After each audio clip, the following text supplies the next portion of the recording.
Howdy folks, I'm melancholy maritime ringlet, messily munching on mediocre melons. I'm Amber. And I just want to know, why am I chewing on mediocre melons when there are plenty of non-mediocre melons for me to chew on? I don't know, you're the one chewing on them. I'm gonna go find some greener pastures or some Reddit stories. We'll find out which ones. Let's get started. Alright folks, and our first letter is titled, Am I a Jerk for Refusing to Help My Wife with Her Debt After She Hid It From Me Until After the Wedding? I'm a 32-year-old male, and I married my wife, a 30-year-old female, 3 months ago. We dated for 4 years and lived together for 2. We talked about money a lot during that time. I've always been transparent. I have no debt and a decent savings account and a modest investment portfolio. She always said that she had a little student debt, but nothing that she was worried about. Well, cut to last week. We're applying for a mortgage together, and I found out that she has $128,000 in debt. Not just student loans, credit cards, personal loans, and some shady buy now, pay later stuff for designer clothes and electronics. I was stunned. She admitted that she was embarrassed and quote-unquote planned to tell me eventually, but didn't want to ruin the wedding vibes. She assumed that once we were married, we would figure it out together. I told her flat out that I'm not helping to pay for it. I worked hard to stay debt-free. If she had told me earlier, we could have come up with a plan. But she waited until she had legal access to my finances before coming clean. Now she's crying, saying that I'm abandoning her and don't love her unconditionally. Her family is calling me cold. I feel betrayed. Am I the jerk? All right, folks, what do you think? Annulment now, if you're able to.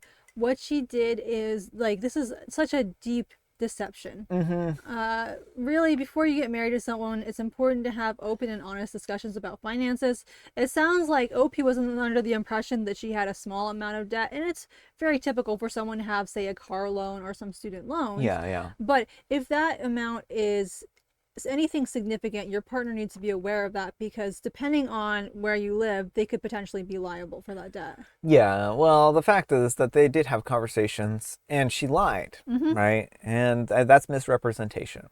And I think that that's plenty to go ahead and get an annulment. I think that most places would probably give you an annulment for that. She is now trying to claim that you're not loving her unconditionally.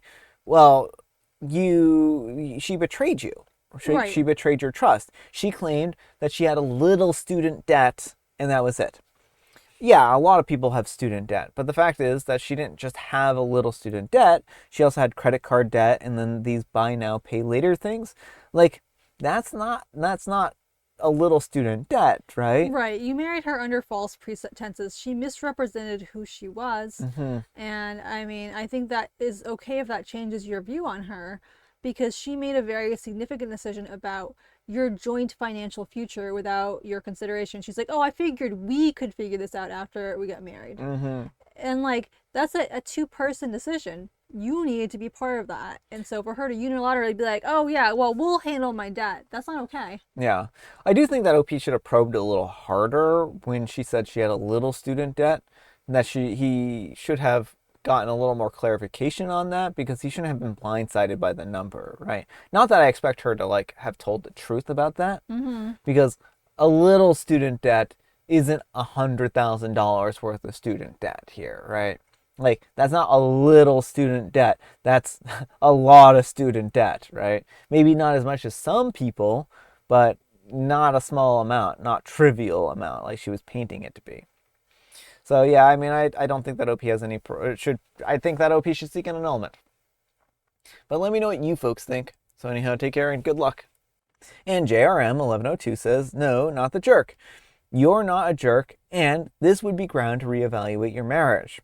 And Risen Brian says, hiding debt like that breaks trust. He's not wrong for rethinking things. It's a big red flag. And Anna Lavelle says, not to mention that in some states, when you get married, you accrue your spouse's debt, meaning it could legally become your debt as well. OP, this is a serious ground for reevaluating the marriage. She let you marry under her false pretenses.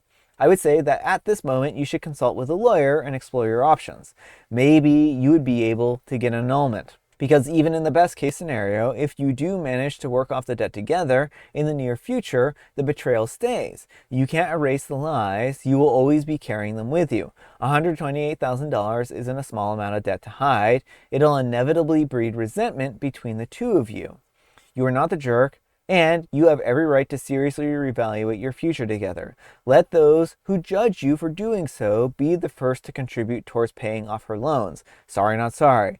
This is your future and your financial stability that she's jeopardized. Even in a good marriage, money concerns can take a serious toll on health and stability of your relationship. Get legal advice, think through this, and really ask yourself if this massive betrayal of trust is something that you will ever be able to get past. Be honest with yourself and then be honest with her. And I mean, I would also like to point out that as soon as OP gets an annulment, they won't even have to worry about her relatives anymore. Yes. Well, that's it. The people who are hounding him are her family, and of course they're biased toward her. And also, if he gets an annulment, then he won't have to worry about her anymore or hear from her. So all of the people who are guilting him will be gone and out of his life. All right, folks, and our next letter is titled, Am I a jerk for telling my husband just to let his mom keep the inheritance since she clearly doesn't want to give it to us because of me? So here's the deal. I've been married to my husband for almost 3 years now. Things aren't perfect, but we're holding it together. I work part-time while studying, and he's full-time at a job that honestly drains him. We're trying to build something, not just for now, but for the long term. You know, buy a little piece, maybe have some kids someday, finally breathe. Now as mom, she's always been weird with me. Like, not directly rude, but the kind of person who will smile at you while twisting the knife. At first, I thought that it was just me being paranoid, but over time, the little digs piled up. Like when she said that she missed the old him before he got married, or when she told him in front of me that, quote unquote, some women just want a ride on someone else's hard work.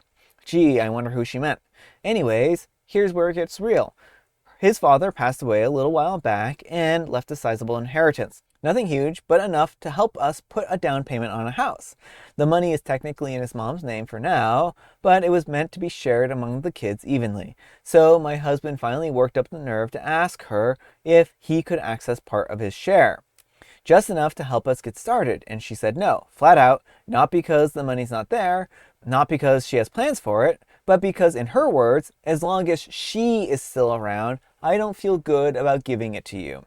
She, meaning me. My husband didn't say much, just sat there, looking like he got kicked in the gut. And I didn't even know what to do. My hands were literally shaking. Like, what do you even say to someone that cruel? Later that night, I told him to, quote unquote, just let it go. If she's going to hold the money over your head because I exist, then maybe we don't want anything from her anyways. I said it because I was mad, but mostly I said it because I couldn't stand watching him get humiliated like that again. Now he's barely talking to me, saying that I gave up too fast, that I should have fought for him, that I should have stood by him and tried harder to convince her. But convince her of what? That I'm worthy of her dead husband's money? That I'm not some gold digger when I've worked and sacrificed just as much? Is like I'm being punished for being in his life.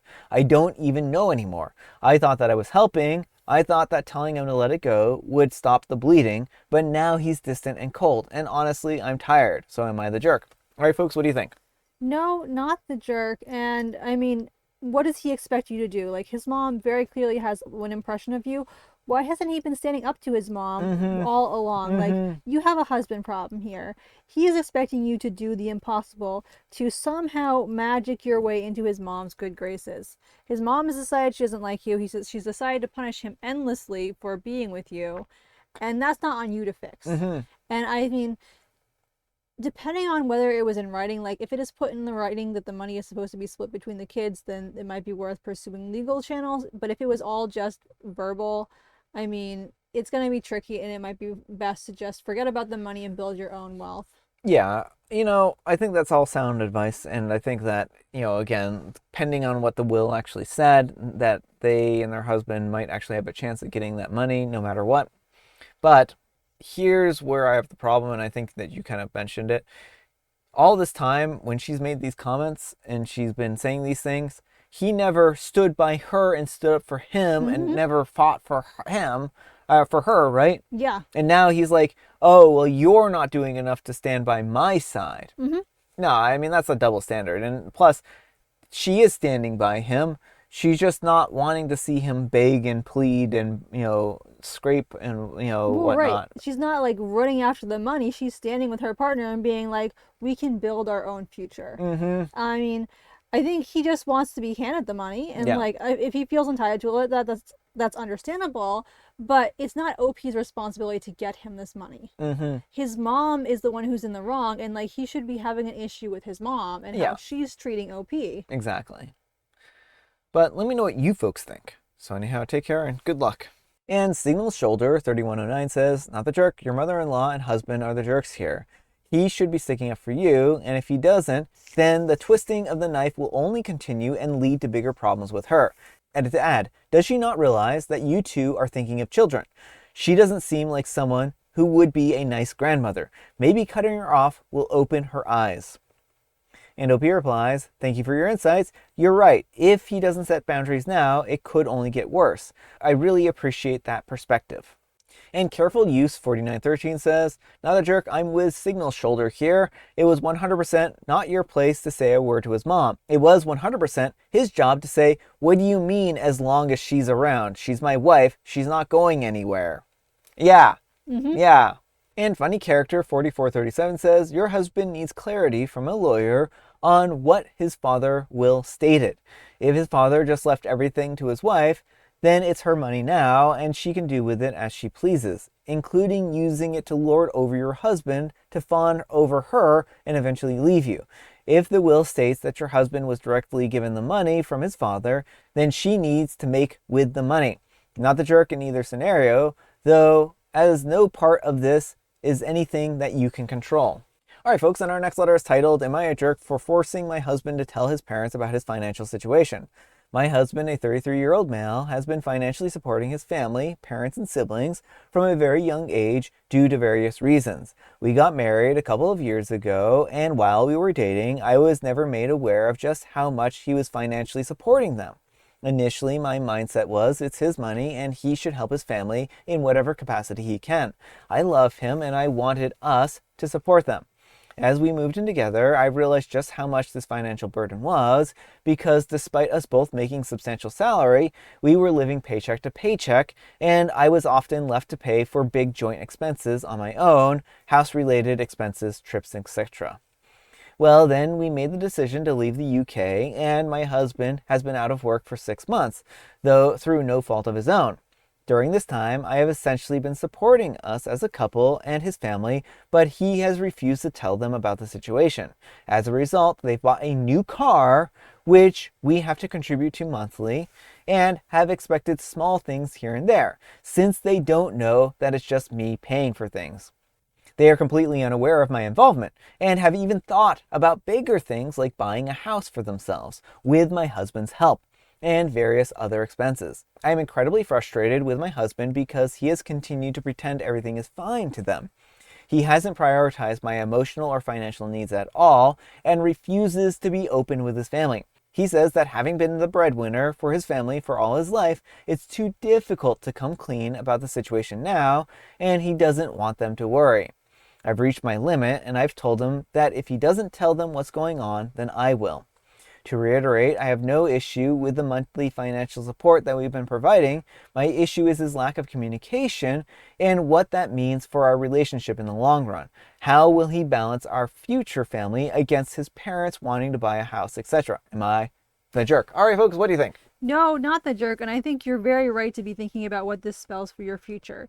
Because he's perfectly fine sinking you financially as long as he gets to pretend to be the hero breadwinner. Yeah. Like, he is not the breadwinner for his family right now. Yeah. You are the one covering all the expenses. And it sounds like what his family is buying in some cases are luxuries. Yeah. You can't even afford, like, you're having to cover all kinds of costs that you can barely afford. Well, that's the problem I have here. Like, if they were rolling in cash and were just doing perfectly peachy, and they had extra money to spare and were giving the way to the family, whatever, right? But they're living to paycheck. They're scrimping and saving and doing everything they can to just barely get by, while the family is out there making luxury purchases like new cars and bigger houses. No, that's not gonna fly here. Right. They need to be, if this is something that they need, that's one thing, right? But these are not necessarily needs, these are wants, right? And I think that it needs to be made very clear that OP and their husband's financial well-being comes before giving out money to their family, right? Yeah. Because at the rate things are going, like OP and her husband are going to be on the streets before his family, like, he doesn't seem to care how deep a hole he digs himself and OP into, Yeah. as long as he gets to look like the hero in the eyes of his family. Mm-hmm. And I understand it's hard to have that image shaken, but again, OP is the one who is shouldering this entire financial burden right now. And she deserves to be able to have some kind of financial future for herself, not to have to send every last penny to his parents so they can buy a bigger house. Yeah. So no, OP's not in the wrong here, and I don't think they should be sending money really at all that they can't afford. Well, that's it exactly. Like if they were in a situation where they could afford it, then that would be worth having a conversation. But again, it seems like Opie's husband is so intent on protecting his image, and like I would not have kids with this man Yeah, I would not either. I think that, like, what are you gonna do when the kids come along, because right? he's like he has shown he's not that he doesn't care what happens to the family he's created, Yeah. as long as he gets to be a big shot in the eyes of his family of origin. Yeah, and that's a really sad situation. But let me know what you folks think. So anyhow, take care and good luck. All right, folks, it is tea time. Grab your beverages of choice. I've got some tea right here, and Amber, she has a joke. What did the annoyed caterpillar say to the beetle? And the annoyed caterpillar said to the beetle, hey, Jude, don't be so sad. We can take a sad song and make it happy. Quit bugging me. Yeah? And it's National Be Nice to Bugs Day. It's also National Non-Binary Peoples Day and National Macaroni and Cheese Day. Ooh, all kinds of holidays here. Lots of food-related ones. We should be raiding more picnics. Why are we not attacking more picnics? Where's my army of ants? I mean, we have grocery stores. We don't need to raid picnics. For now. For now. And I have Mega Mint. All right, folks, that's all the time we have for today. Thank you so much for watching. Happy Manic Monday, folks. I hope your Monday is off to a great start. Amber, we need some kind of moral advice and or guidance, and please have it on poor financial decisions. In a partnership, it is important that both partners be on the same page financially and be aware of each other's financial situations. Agreed, agreed. Thanks so much for watching, and we'll see you all tomorrow. Bye.